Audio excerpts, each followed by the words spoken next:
Bạn bông cho nè bắn đi, mình đã trộn tặc hải đấy. Mình tẻ chờ mong mới để xả cái thôn mong chẳng đã chân năng tới.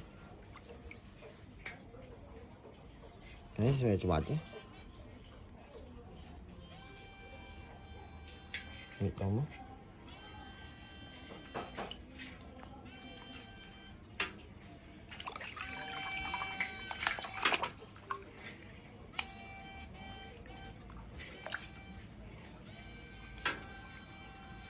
Trong ngày mình bánh hải tôi tất cúp lời bông bông đầu.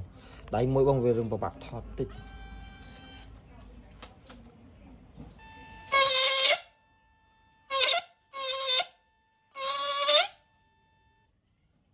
Lời bị kháng à, bộ phải đấy. Rồi áp bông, áp lăng mà.